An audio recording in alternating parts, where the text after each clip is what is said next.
দেখুন আমি ক্যান্সার নিয়ে যদি টপিক আপনি বলেন তো ক্যান্সারে আগে ছিল কি নো অ্যান্সার, কিন্তু এখন ক্যান্সারে অ্যান্সার আছে। আর বলতে গেলে ক্যান্সার এখন ভালো হয়, যেটা আগে মানুষরা বলতো কি ক্যান্সারের কোনো রকম ট্রিটমেন্ট নেই, আজকে কেমো আছে, রেডিয়েশন আছে, দেখুন এগুলো আছে। আমি বলবো না কি, বললাম না প্রত্যেক প্রার্থীতে একটা রেসপেক্ট করা দরকার, সেটাও দরকার রয়েছে। আজকে যেমনি আমি পেশেন্ট পেলাম মিশেদাতে, আমার দুটো খুব পুরনো পেশেন্ট, আমি অনেক দিন পর মিশেদা গিয়েছিলাম, তিনটে পুরনো পেশেন্ট আমার ছিল ক্যান্সারে, তারা কিন্তু অনেকটা সুস্থ রয়েছে।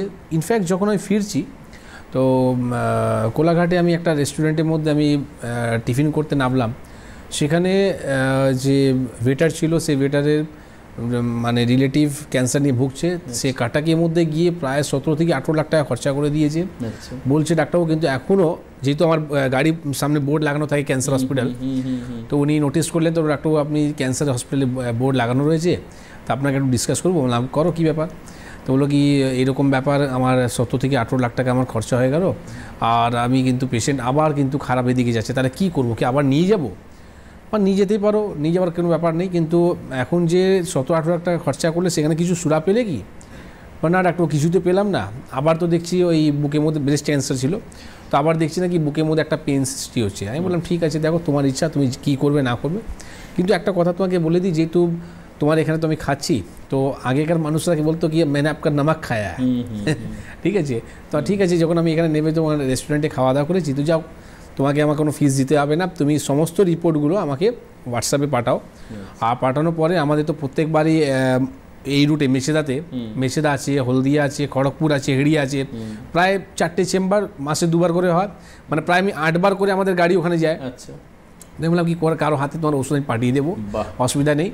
তো এই পেশেন্ট আমি বললাম কি তুমি যা করছো করো, অনেক কিছু অনেক রকম কথা বলেছে, অনেক রকম ট্রিটমেন্ট করেছো, কিন্তু সামান্য যদি আমার কিছু ওষুধ খাওয়ার পর তোমার যদি উপকার হয়, সেটাই আমার জন্য অনেক কিছু আছে। তো দেখুন ক্যান্সারে আনসার কেন আছে, কারণটা হচ্ছে কি এখন আমরা অনেক অ্যাডভান্স হয়ে গেছি। আজকে আমাদের ল্যাবরেটরি যদি কথা বলেন, তো আজকে পাড়ার মধ্যে ল্যাবরেটরি রয়েছে, আজকে আমরা অনেক সতর্ক রয়েছি। সামান্য যদি আমাদের ওয়েট রিডিউস হচ্ছে, সামান্য যদি আমাদের শরীর খারাপ হচ্ছে, আমরা ডাক্তারখানায় যাচ্ছি, তো ল্যাবের মধ্যে আমাদের ইউএসজি এক্সরে রিপোর্ট করে আমরা জানতে পারছি যে কোনো রকম এই টিউমার আছে কিনা, কোনো রকম আমার সিস্ট আছে কিনা, সেটা কোনো খারাপ রূপ নিচ্ছে কিনা, সিএ কিছু মার্কার রিপোর্টগুলো রয়েছে, আমাদের যে অ্যাওয়ারনেস প্রোগ্রাম, এইগুলো প্রোগ্রাম দেখে মানুষরা অনেক কিছু শিখতে পায়।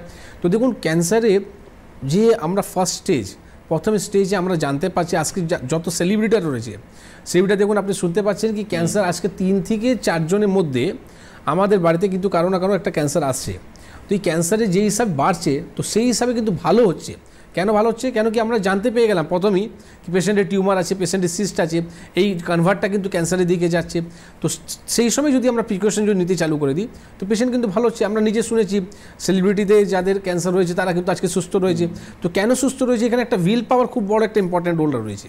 তো দেখুন পেশেন্ট যদি ক্যান্সার আছে, তো আমি বলবো কি পেশেন্টকে সাহস দিন, আর পেশেন্টের যদি মনে জোর থাকে সেটা এগোতে হবে। আজকে আমার ক্যান্সার হয়েছে, আমি এটা নয় কি আমি ভয়তে আমি বাড়িতে বসে যাবো, ভাবো আমার ক্যান্সার হয়েছে মারা যাবো। এই নেগেটিভ জিনিসটা আপনি মাইন্ড থেকে আউট করুন, পজিটিভ জিনিসটা নিয়ে আসুন কি আমি ভালো হব, আমি এটা নিয়ে আমি এগোবো, কী স্টেপ আছে সেই স্টেপটা নেবার পর আমি ভালো হবো, অবশ্যই ভালো হবেন। অনেক পেশেন্ট আমাদের ভালো হয়েছে। তো ক্যান্সারের যদি যে কোনো স্টেজ বা যে কোনো জায়গা, আজকে আপনি ফিমেলদের যদি বলেন ব্রেস্ট ক্যান্সার, ওভারিয়ান ক্যান্সার, ইউট্রাসের ক্যান্সার, অনেক রকম ক্যান্সার আছে। তার মধ্যে আমাদের মেলের মধ্যে মাউথ ক্যান্সার, চেস্ট ক্যান্সার, তো এই যে লাংসের মধ্যে ক্যান্সার, এই যে নানা রকম যে ক্যান্সারগুলো রয়েছে সমস্ত কিন্তু ট্রিটমেন্ট আছে।